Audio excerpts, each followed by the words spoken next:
the main objective of youth parliament is to promote and strengthen the roots of the democracy, inculcate the healthy habits of discipline and tolerance of the views of others, and to enable the student community to know about the practices and procedures of the parliament, and to enhance their knowledge of the functioning of the government and constitutional values, and to live their life in a more democratic way. With this objective, I believe that this is going to be continue in our institution with a great initiative. I would request the student parliament to start or initiate.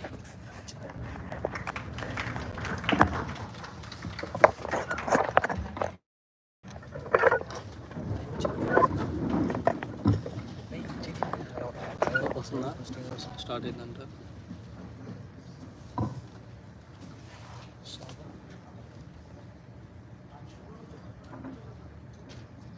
ఓకేనా? Sound చూడు బయటికి. కొంచెం ఒకసారి బయటికి sound చూడు. Honorable members, a very good morning to all of you. I welcome you all to the 12th National Youth Parliament session, and I hope this session will be fruitful. We begin today's session with oath of affirmation of our newly elected members.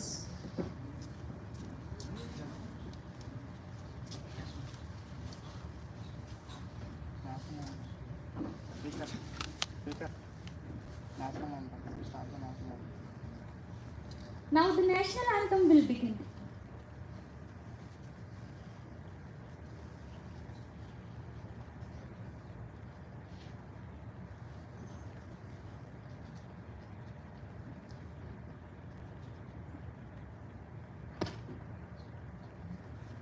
जनगण मन अधिनायक जय हे भारत भाग्य विधाता। पंजाब सिंध गुजरात मराठा द्राविड़ उत्कल गंगा। विंध्य हिमाचल यमुना गंगा उच्चल जलधि तरंगा। तव शुभ नामे जागे तव शुभ आशीष मांगे। गाहे तव जय गाथा जन गण मंगल दायक जय हे भारत भाग्य विधाता। जय हे जय हे जय हे जय जय जय जय हे।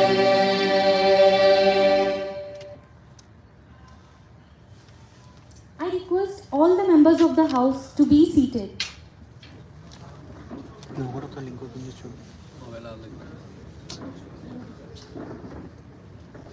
ఆడియో వస్తుందా లేదా కావాలి మనకి.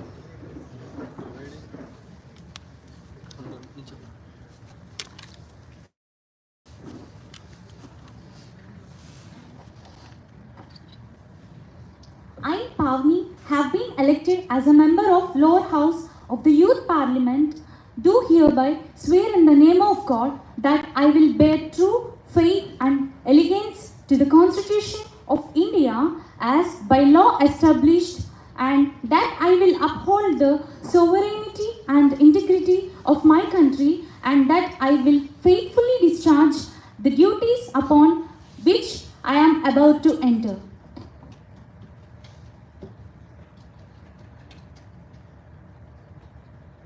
Now I request Prime Minister of Srivasavi Engineering College to take the oath of office.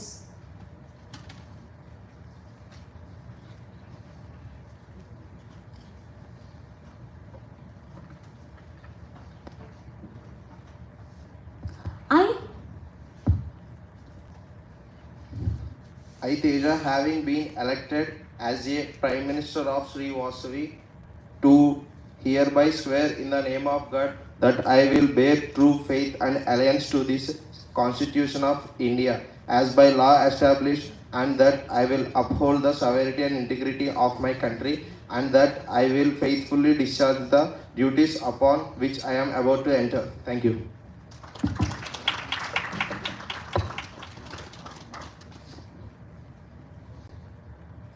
Now I request Secretary Generals to take the oath of office.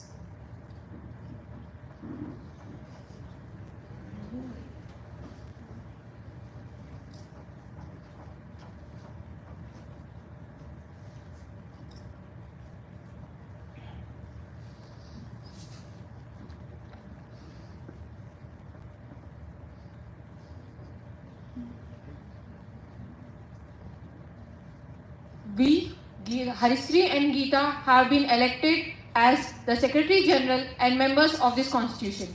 We oath on the name of the God. We place our roles very sincerely and follow the articles and rules of the Constitution of India. And we report and write every Constitution and the articles which have been given by the members. And therefore, without missing any detail, we record every member's words and the sentences which have been told by every party and the members.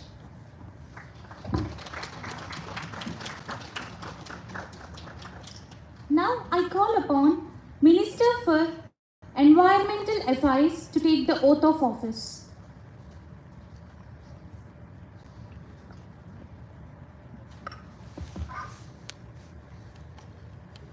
I, Sai Ganesh, having been elected as a member of lower house of the Youth Parliament, do hereby swear in the name of God, I will bear true faith and allegiance to the Constitution of India, as by law established, and that I will uphold the sovereignty and integrity of my country, and that I will faithfully discharge the duties upon which I am about to enter.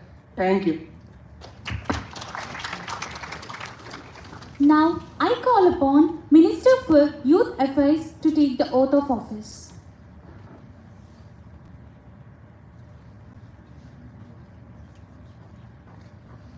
I, S. Sanjay Karthik, have been elected as a Youth Affairs Minister of Sri Vasavi Engineering College, do hereby swear in the name of God that I will bear true faith and allegiance to the Constitution of India as by law established, and that I will uphold the sovereignty and integrity of my country, and that I will faithfully discharge the duties upon which I am about to enter. Thank you. now I call upon Minister for Transport to take the oath of office.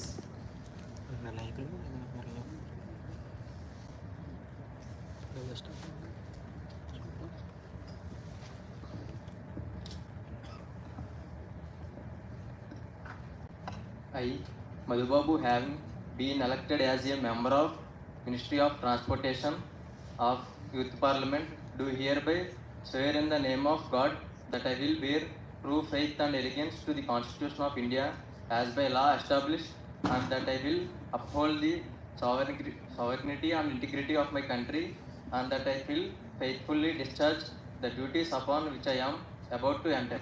Thank you. Now I call upon Minister for Education to take the oath of office.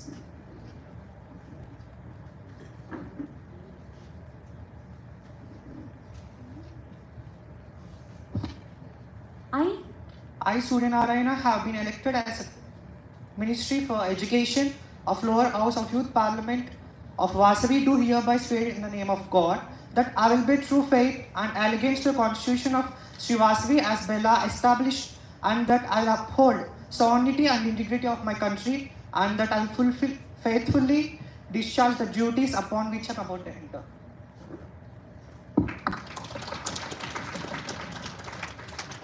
Now I call upon Minister for Employment to take the oath of office.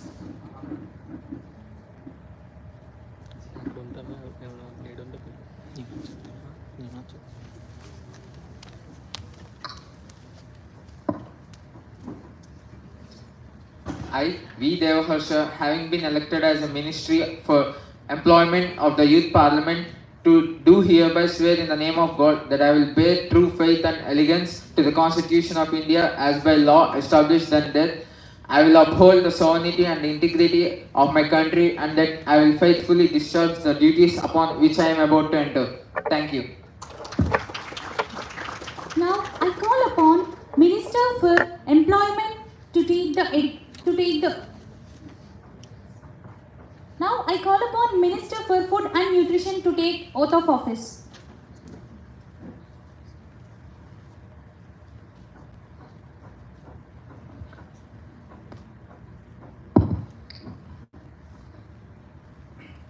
I, M. Sham, have been elected as a Ministry of Food and Nutrition of the Youth Parliament of Sri Vasavi do hereby swear in the name of the God that I will bear true faith and allegiance to the Constitution of Sri Vasavi as by law established and that I will uphold the sovereignty and integrity of my country and that I will faithfully discharge the duties upon which I am about to enter. Thank you. Now I call upon Minister for Social Justice to take the oath of office.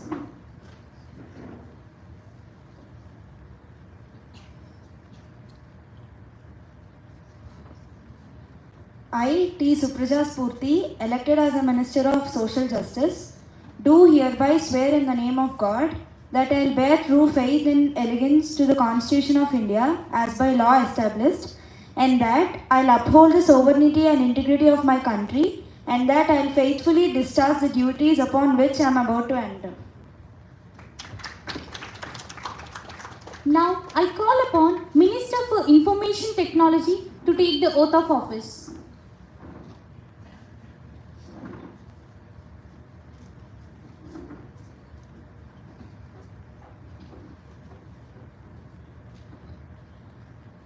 I, G. Anant Lakshmi Kumar, having been elected as Minister of Information and Technology for the lower house of the Youth Parliament, do hereby swear in the name of God that I will bear truth, faith, and allegiance to the Constitution of India as by law established, and that I will uphold the sovereignty and integrity of my country, and that I will faithfully discharge the duties upon which I am about to enter. Now I call upon Minister for Women Empowerment to take the oath of office.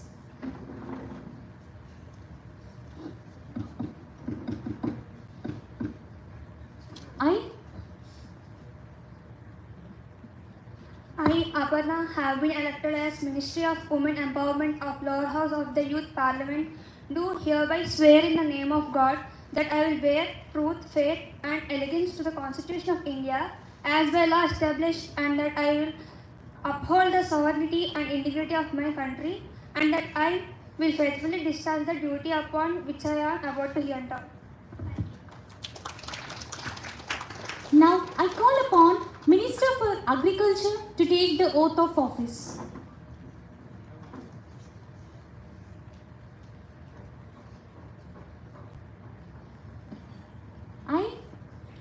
I, K. Pranay, having been elected as a member of a Minister of the lower house of the Youth Parliament, do hereby serve in the name of God that I will bear true faith and allegiance to the Constitution of India as by law established, and that I will uphold the sovereignty and integrity of my country, and that I will faithfully discharge the duties upon which I am about to enter.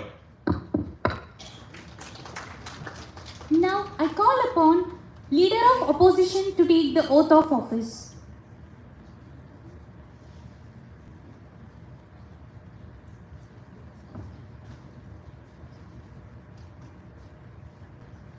I, Bhargavi, having been elected as member of Lower House of Youth Parliament, do hereby swear in the name of God that I will bear true faith and allegiance to the Constitution of Sri Vasavi as by law established, and that I will uphold the sovereignty and integrity of my country, and that I will faithfully discharge the duties upon which I am about to enter.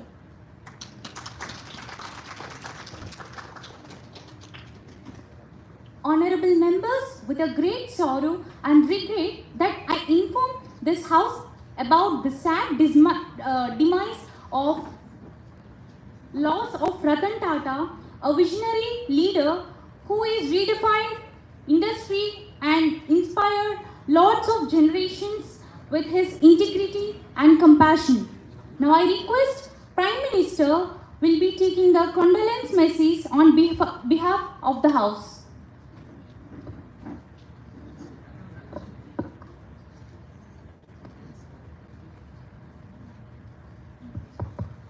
Honorable Madam Speaker and members, today we pause to honor memory of Mr. Ratan Tata, a visionary leader and one India's most esteemed industrialist. Beyond business, Mr. Ratan Tata was a dedicated to vast resources and healthcare, education and rural development. His compassion and dedication to improving lives will be remembered as much as business achievements. He was a model of ethical leadership, humanity and service, embodying values that of us admire. During the 21 years, Tata led the Tata Group revenue grow of 40 times and profit over 50 times. When he took over the company, on behalf of this house, I extend heartfelt condolences to his family and to all who had the privilege of knowing him. His legacy will inspire us for generations to come. Thank you.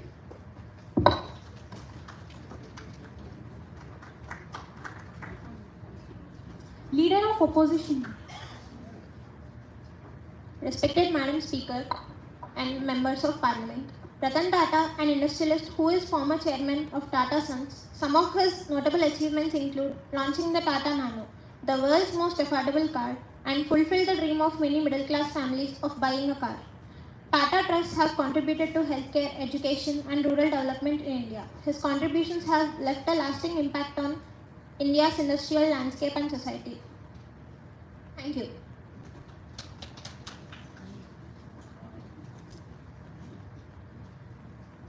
Deeply saddened by the loss of Sri Ratan Tata, a visionary leader and iconic industrialist, we pay tribute to his remarkable legacy, transforming Tata Group into a global powerhouse, pioneering in innovations like Tata Nano and Tata Indica, leading executions like Jaguar Land Rover and Chorus Steel, fostering entrepreneurship through Tata Ventures. Coming to his philanthropic contribution, Tata Trust's tireless work in education, healthcare and rural development, supporting institutions like IISc and PIFR.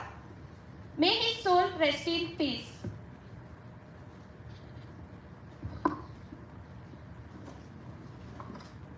Respected Madam Speaker, I want to share some points about Sir Ratan Tata. He's a heartfelt mentor, he's a guiding force, he's a model of empathy and a global impact and an inspiring generosity. I want to share my condolences to his. Thank you. Ratan Tata is a renowned Indian industrialist, philanthropist and chairman of the Tata Group. He born on December 28, 1937 in Bombay, and his education graduated from Cornell University with a degree in architecture, and later he was attended in Harvard Business School, and his career joined in the Tata Group in 1962, and he became a chairman in 1991, lead the group's expansion and modernization, and he is receiving so many awards. Example, Padma Vibhushan in 2008, Padma Bhushan 2000, and honorary degrees from several universities. And also, his leadership style is knowing from visionary leadership and strategic thinking. Ratan Tata is widely respected for his business around the India, from Tata Salt to Tata Steel, expand his businesses all over the India. Now, the House may stand in silence for a while to express our deep sorrow.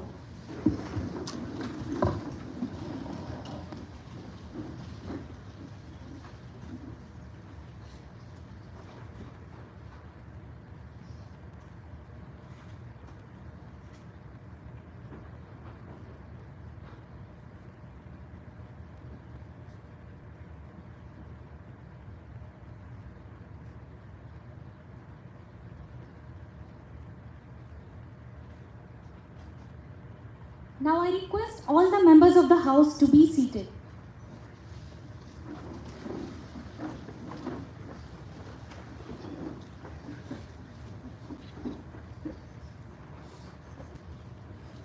request Minister for Education to table the bill on one syllabus, one nation. Madam Speaker, today I, Suryanarayana, Ministry of Education, stand before you today with a profound sense of responsibility and purpose. As we consider a bill that addresses one syllabus, one nation, this proposed legislation is not merely words on paper, but a commitment to bettering the standards of education among the students. We are honored to represent it. It is the product of extensive consultation, detailed analysis, and tireless dedication by many individuals within this chamber and beyond. As we deliberate on this bill, we recognize the challenges that our society faces, mainly the gap between the student and the businesses that evolving nowadays. These challenges affect not only individuals and families but also the economy, communities and our nation. This bill before us proposes concrete measures to address these issues. So mainly we came with this bill as education is the backbone of nation's progress. Quality education empowers individual, fosters innovation and drives socio-economic development. However, the current education system faces challenges that hinders its effectiveness. This outline explores the scope for improving education standards and supporting holistic development. And Madam Speaker, here I want to address the current challenges that the education and the institutions and all the universities of India has been facing: inadequate infrastructure and outdated curriculum, limited access to technology.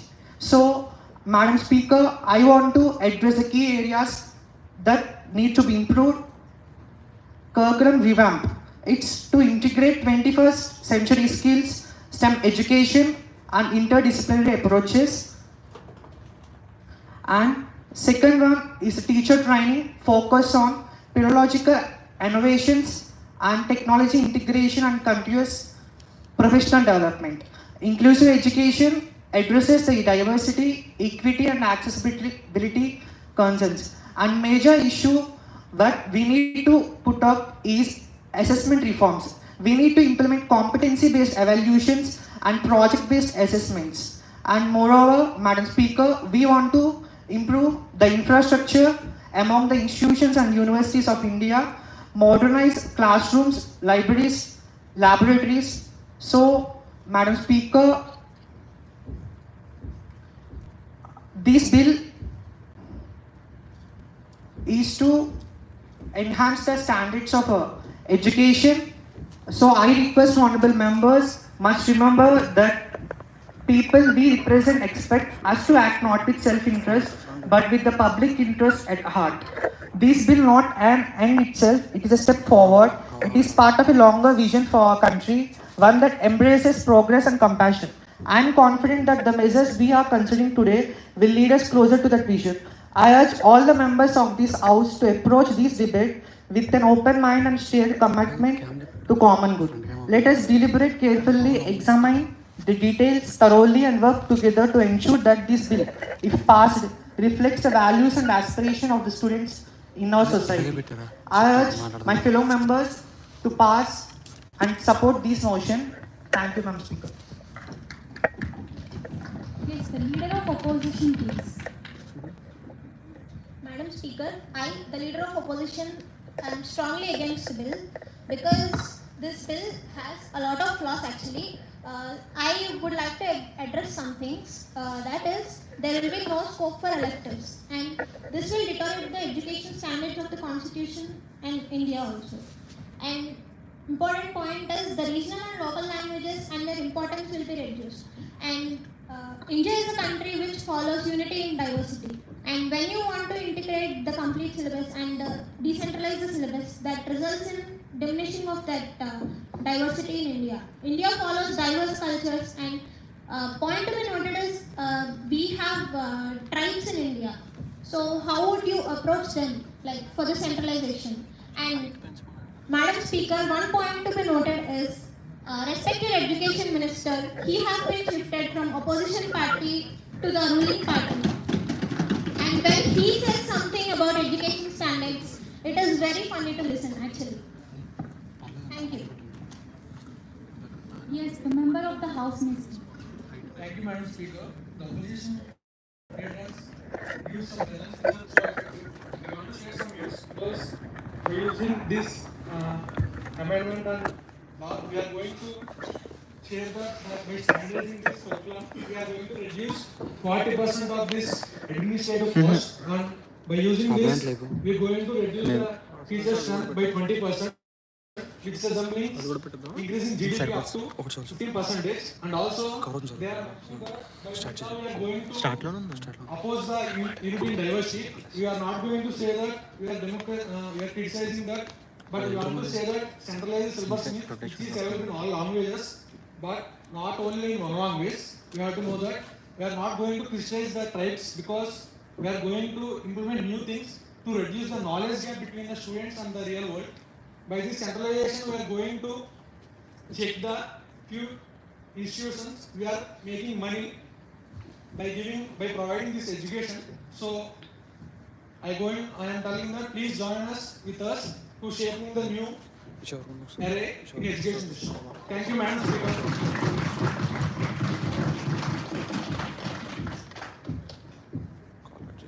I address it to the ruling party.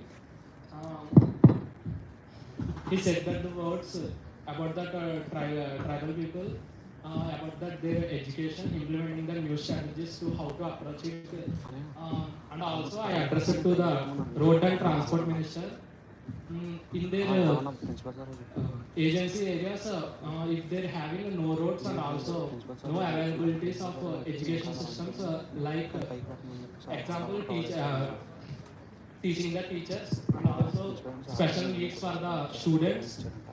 They don't know about that technical issues about that example on the facing like technical issues on the signals using of technology. They don't know about that digital boards and how to implement the new syllabus onto the tribal areas and also how to implement the central syllabus for all over the world, for all over the India.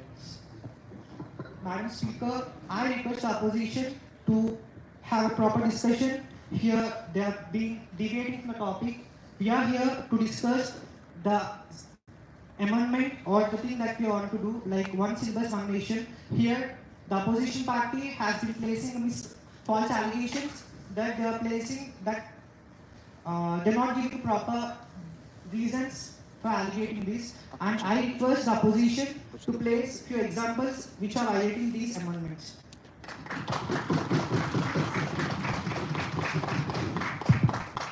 Honorable Speaker and Honorable Minister, and our party is fully opposite the bill because if you we argue this the government to reconsider the reform. If you consider a common syllabus for the country, if you take one example from a particular state, in the state there is a particular famous person, we include that information and biodata of that particular person in the syllabus. But if you come to the one nation, one syllabus, it will definitely criticize the regional person, regional languages at the same time. And another point I want to raise is, how does the government plan to support students and teachers during the transition period, and what are the policies, what are the rules to include in the bill? Could you please, Minister Sir, could you please give to the particular rules, particular instructions of the bill in the parliament? And our party is always fair to the public and the people. And another thing, we want to definitely damage the local education, local teaching and local culture if you give one syllabus to the whole country. And it will definitely damage some of the private institutions, private colleges. You have to recheck this, and we always support if you give the best and best bill. Thank you, ma'am. Madam Speaker, I request the opposition party to be on a point. We are passing this bill regarding the infrastructure of the syllabus, but we are not against the regional languages. They need to keep a point on this. we are telling that we will increment or we will standardize the syllabus only. We are not even imposing anything, that we are not imposing that they need to learn in particular language. We are saying that there will be increment or there will be standardization in the syllabus that they are learning, but we appeal the states to cover the regional languages that they want to. Apart from these, they can include whatever those cultures of the states resembles. They can include everything in the regional syllabus and languages. We are imposing or not against the diversity of India, just we are increasing the standards of the education. I request the opposition party to have a point, as they are taunting that the members who are being well known in particular state will not be able to know with others. I am stating a point that the person who may be famous in Andhra Pradesh should be known to everyone. It should be confined to Andhra Pradesh itself. So I request the opposition party member to recorrect his frame and recorrect his sentence. Thank you, Madam Speaker.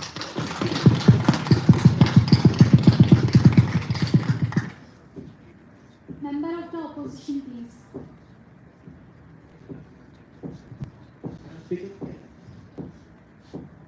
Yes.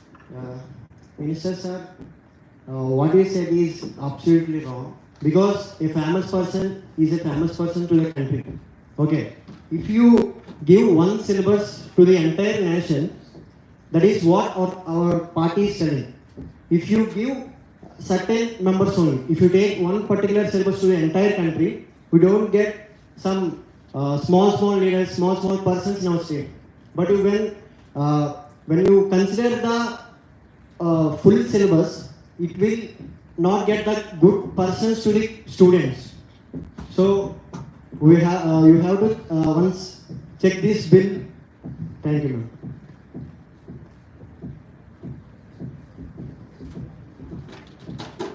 Madam Speaker, the sentences or the speech that making by opposition party is making a mountain out of a molehill. They are not being practical regarding the academics that they are saying.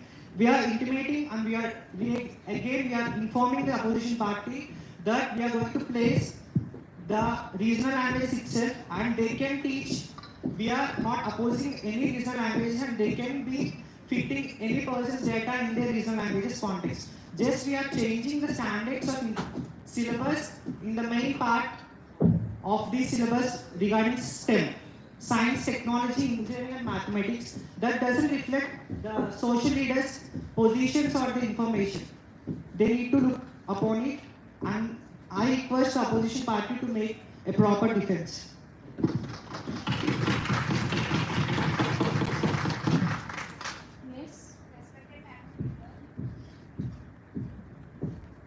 Education systems are often designed to reflect local cultures, values and histories. A single syllabus could fail to respect, incorporate cultural diversity and leading to a lack of cultural relevance. The respected education minister said it doesn't affect the cultures. How can we get the culture of our state if we defend single syllabus for all the country?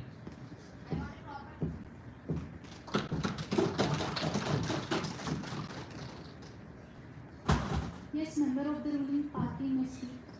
By considering the views of opposition also, we are going to say that one nation, one syllabus, but not to control over the regional things, because we are going to do every things in technical way, because nowadays all we are having knowledge gaps morely. According to statistics, the knowledge gap is nearly up to 60%. By doing this one nation, one syllabus, we can reduce up to 10%. The knowledge gap is going to have only 10% only. We are reducing 80%. And also, we are going, someone asked that how can we lose the diversity in locals, because we are not going to lose the diversity in locals. We are implementing the centralized syllabus which can be available in the regional languages, which also promote their regional things. And coming to Chairman Hughes, he is going to say that some private institution is going to unhappy with these things. Yes, one who are making money regarding these things, we are going to check out them, because in our country, education making money from education is a crime. We have to note about this. We are going to provide everyone to promote this education, and also we want to give everything which is going to centralize means standardization means we have to give the things which they want to enrich for future scope. When we are going to study in ancient days, we use some languages, but now they are not in existing. No one is going to use. We want to enrich everything to make new array. And nowadays we need advanced things, not the older things. I am going to say that this make a good nation, and to maintain our new generation, we want to make our thing from developing country to developed country. So we are requesting everyone to join these things. Thank you, Madam Speaker.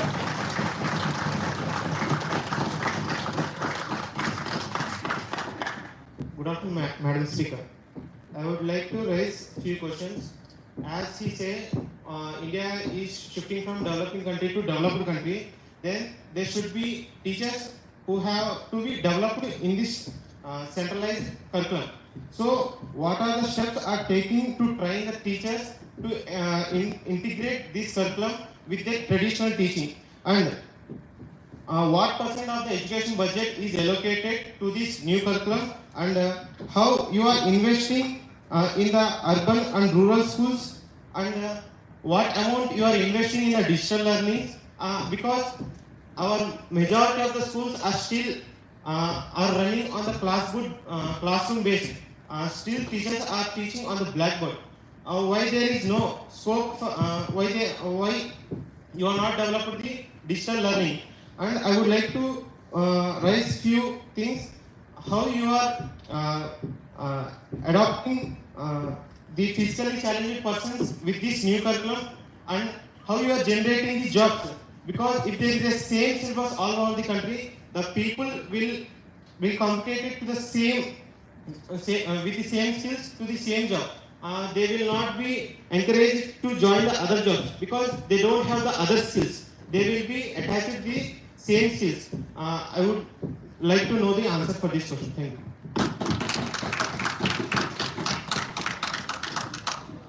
Madam Speaker, I want to answer the question quoted by a member of the parliament that they should, when we are having a common syllabus, how the person of the society or the student can achieve a particular job. Here, the point to be noted for the member of speaker is a person who is graduated in engineering has to came to a phase called intermediate. They will be doing MPC or BPC depending upon their base. There is nothing about it, there is no debate about it, that if they are willing to join or if they are interested in certain topic, they can go through this. Just the point to be noted by the opposition party is the syllabus and the concepts that are included in the syllabus will be as usual, just incrementing the standards of it. Madam Speaker, if you don't mind, I want to bring an example that I am not even debating about it, I am not even creating diversity among the Indians. Let us take an example that South Indian and North Indian. Here I am just representing as reason, I am not even differentiating anything. So when we take North Indian and South Indian, when everyone in this country are appealing for JEE examination, we can observe, we can see that more of the members that are getting JEE main aspirants are more of North Indians. The main difference that we can found in North Indians and South Indians is lacking in syllabus. They have inculcated the syllabus right from 6th class.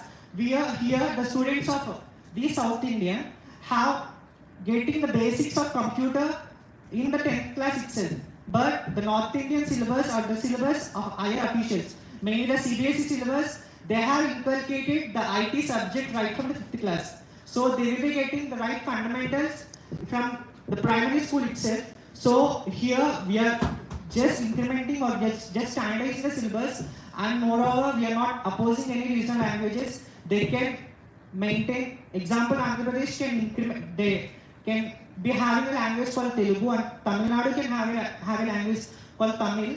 They can be teaching their languages, there will be regional languages, and there will be special concepts and special syllabus that they can attain, like the NSS sports and the yoga, how they have inculcated, how they are registered as a curriculum. In the similar way, the regional languages along with these incremented syllabus will be allotted. We are just incrementing the syllabus, standards of syllabus, not in other manner. The main default that engineering aspirants has been facing when it comes to MITs and IITs, the students of MITs and IITs have been having the concepts continuation for 2 sems. Example, the MIT student will be having a so-called language, C language will be having for 3 semesters in IITs. So the depth that they have been preparing have been making them expertise in that subject. And moreover, Madam Speaker, job priorities have been given more to MITs and IITs. So what's the lagging behind these syllabus? So I request the opposition party to answer that why they are giving higher priority to MITs and IITs rather than these private colleges.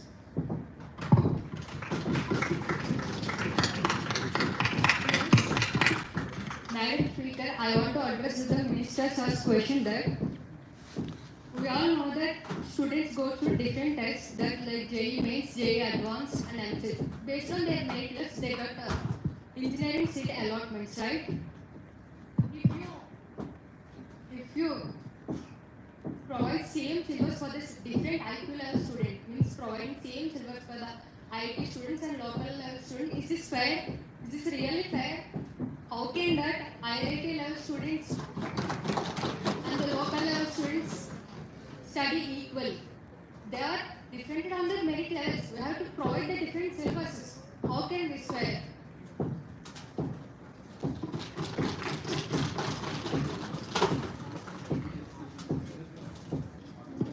Respected Madam Speaker, in the passed bill, we include skill development programs for youth, enhanced vocational training and internship initiatives, mentorship schemes, and youth leadership development, digital literacy like promote online education, coding, and digital skills training, women empowerment, and also we include women empowerment, address gender disparities, promote girls' education, and support women-led initiatives. We also conduct campaign for teachers, and due to this bill, we reduce the budget up to 15%. We are going to digitalize the things we have, reduce the education budget. Okay.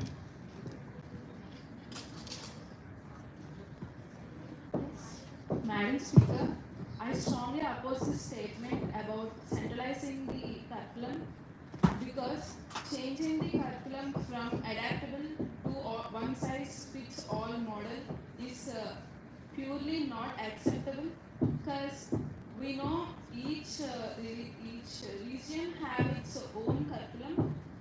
Even if we just avoid the region everything, we should consider the competitive spirit in the youth. I would like to ask the Honorable Education Minister to clarify that did you conduct any survey to implement this bill or to pass this bill? Did you conduct any survey? Do you have any stats that how many people or how many students need or would accept this system to have a centralized curriculum? And also, if we centralize the curriculum, it will lead to a bureaucratic bottleneck because all the educational systems will require to be maintained or to be run by a single entity. So it will make the decisions or any changes will be very much delayed. For example, let's take an exam. If we conducted an exam and there are some changes to be made in the key or anything, so it will take a long time to manage every state and everything if we centralize it. Now we have different curriculums for different states, so we can manage it state-wise. So there will be, if there is a key alteration in one state, there will be only one state, and we don't need to organize and alter for every state. So I would like to state this: how would you manage centralizing and managing all the states and everything? I didn't get any response from the educational minister. May I repeat the question or you may respond? May I repeat my question? Madam Speaker, I want to ask the opposition party member to check her IQ before questioning, because she has quoted that the law, how you are centralizing the syllabus without having a difference between low IQ and high IQ. I want to pose a question to honorable member of the parliament that he or she getting hired by company based on their IQ or their academics or skills.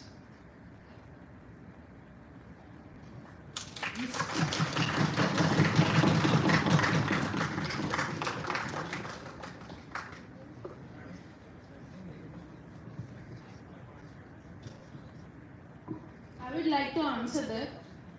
We have a competitive spirit in students to join IITs, and if almost everybody will focus to get into IITs. It is a competitive spirit. They will aim to IITs. So if we aim to IITs, it will be a thing that we have to study,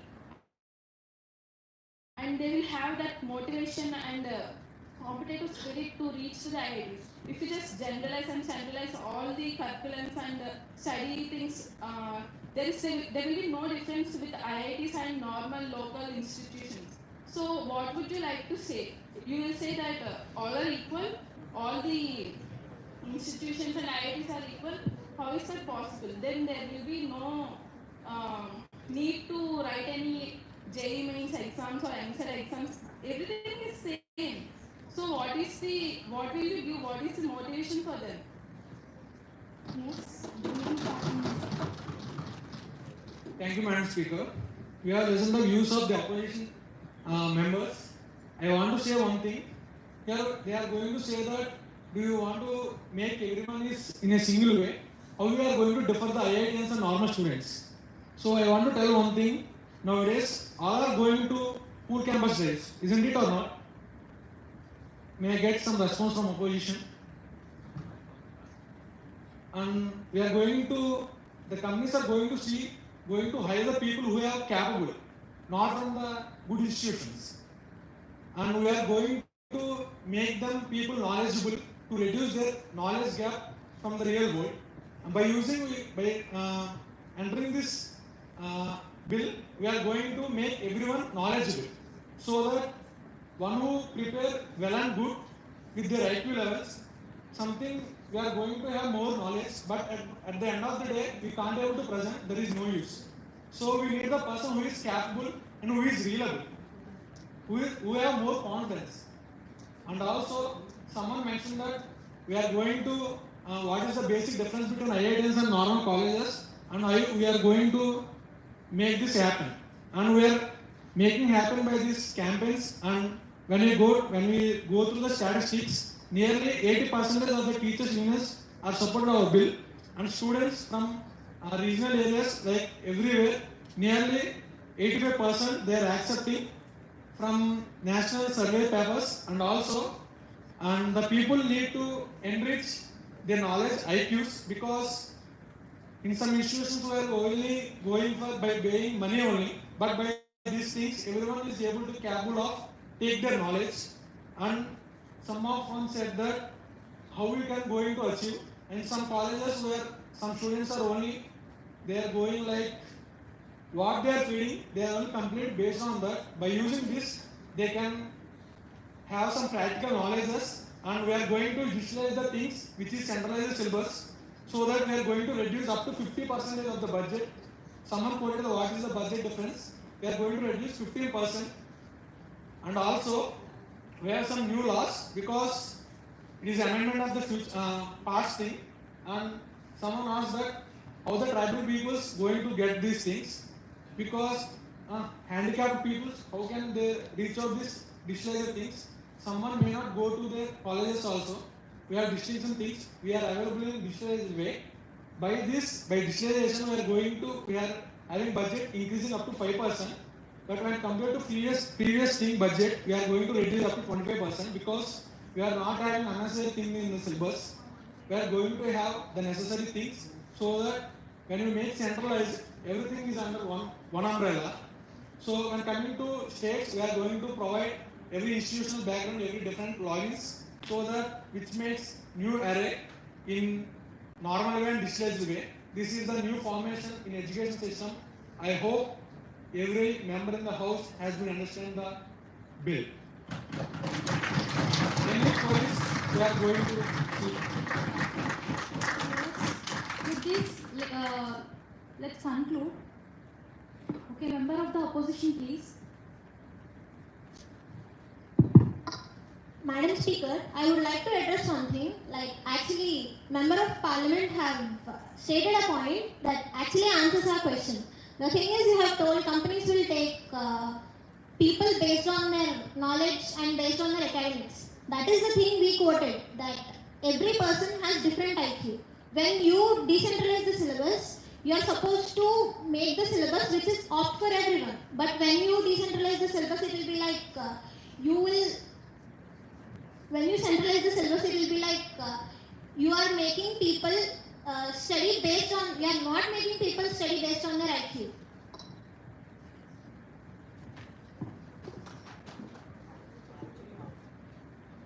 I actually want to tell that, doesn't your class have a high IQ student and low IQ student? Tell me.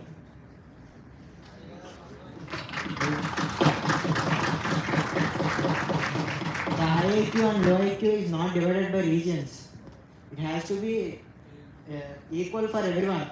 We have to promote that. We are here to, our government here to promote that.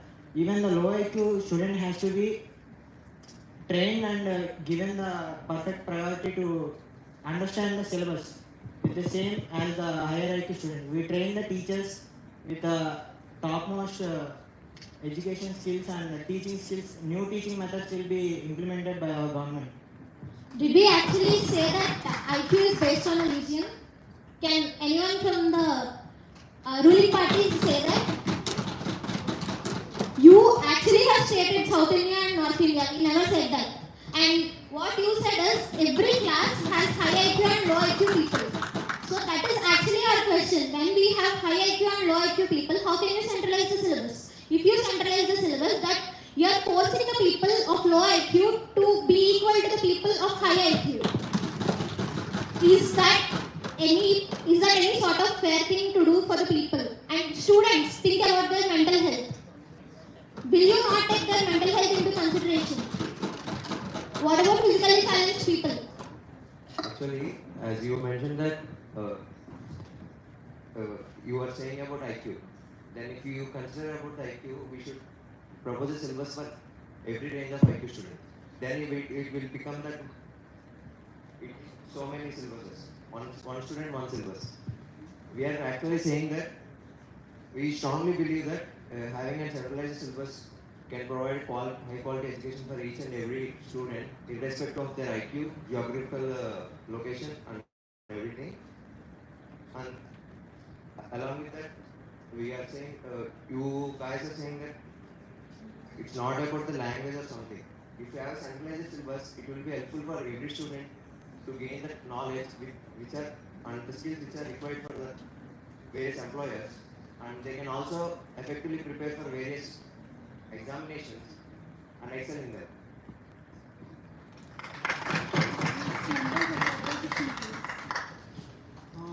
Madam Speaker, I think we are searching for answers, not for questions. And I would like to add one more point opposing the bill, which is India has 29 states and 9 union territories, in which different states have different economics and social challenges. A union syllabus may not be adequately prepared students for the unique challenges of job markets of the specific reasons, limiting their and also it leads to limiting their practical knowledge.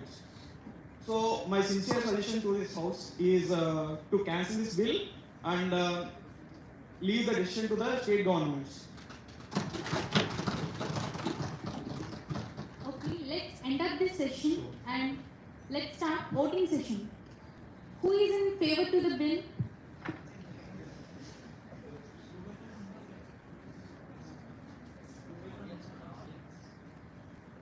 Okay, who is not favor to the bill?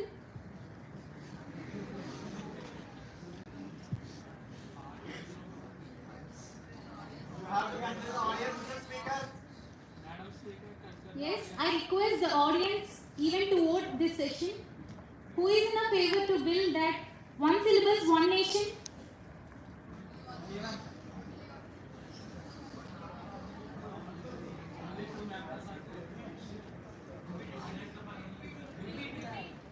Okay, I repeat the question. Who is in favor to the bill one syllabus, one nation?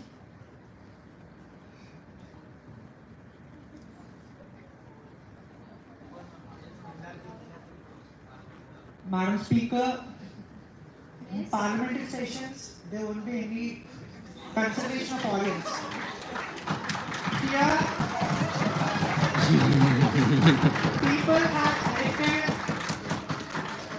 people have elected us that we have enough knowledge to make proper decisions. There isn't any question for the audience. Madam Speaker, I want to interrupt the Honorable Minister. I want to ensure that whether you are elected by the people or you have been directly sitting in this parliament session. Madam Speaker, I request the Honorable Minister of Education. I request Honorable Minister of Education to take back his statements, and everyone in the parliament should respect the democracy, and that is what led to you sit in that position, Minister. So, thank you, my dear Kalyan, from the member of the House. Yeah. I want to interrupt one thing. He is going to say that this bill is going to provide everyone equality.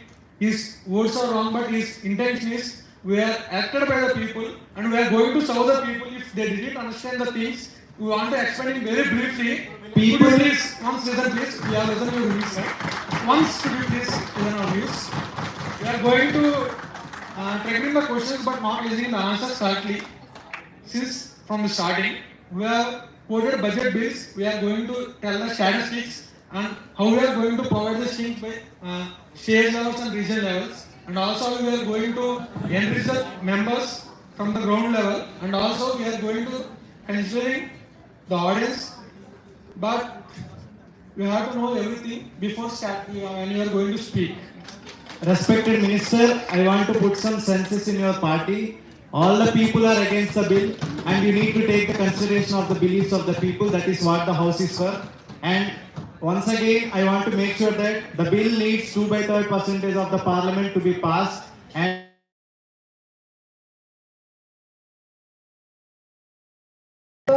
Sorry for my words, I'm not wrong.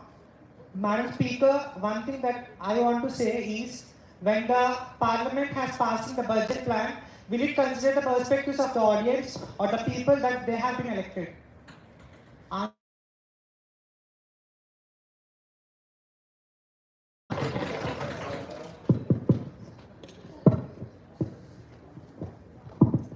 Respected Madam Speaker, I want to say one thing. There are so many people who is supporting the decision of the ruling party. Can anyone repeat the sentence what their member said? They are clapping without knowing anything. And I want to say that all the bills passed by us are definitely accepted by the people. If the people don't need that bill, then it's a waste of time and waste of money. And thank you, ma'am. I want an answer for this. Thank you for your valuable insights. I want to tell one thing. When we are going to do good things, initially it may be hard and harsh, but when we see the fruitful results, we are going to appreciate the cost and results, and at one day, you all guys will appreciate our bill with your own votes, and let's see for the day. General secretaries to count who is in a favor of bill and who are not in.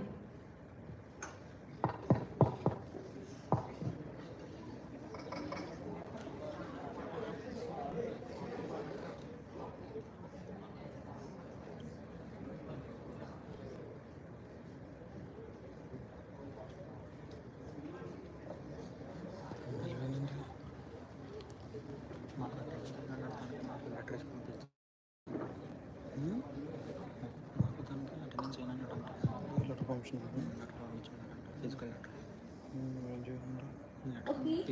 Now I move the bill to be passed and details will be expressed later.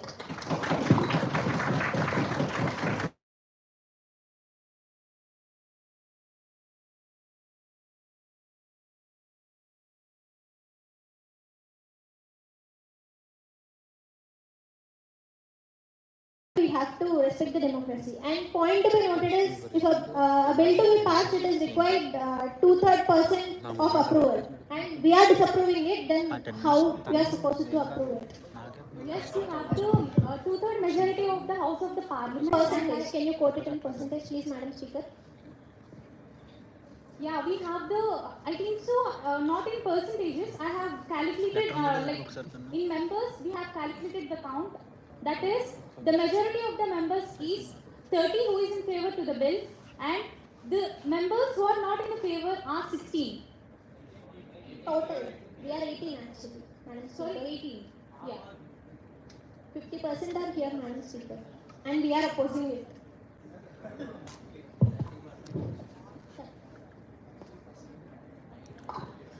Madam Speaker, I want to address that the Speaker is the supremacy of the Indian Parliament.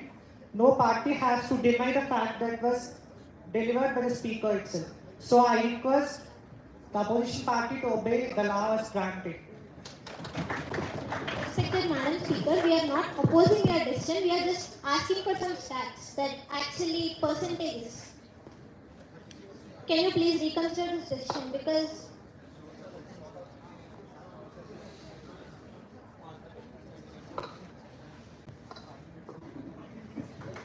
As the majority is in the favor of the bill, so I. Can you please say me your opposition party? What we are? What we are? What we are? What we are? Can you please say me? How can we become ruling party? Just answer me. How can we become ruling party? How can we become ruling party? If 50% is with you, how can we become ruling party? More than you. Okay. I won't understand this statement. Can anyone please respond for it? Okay, according to me, all the on demand of all the arguments from the for the motion and against the motion. So I request to end up this session and the court to be adjourned.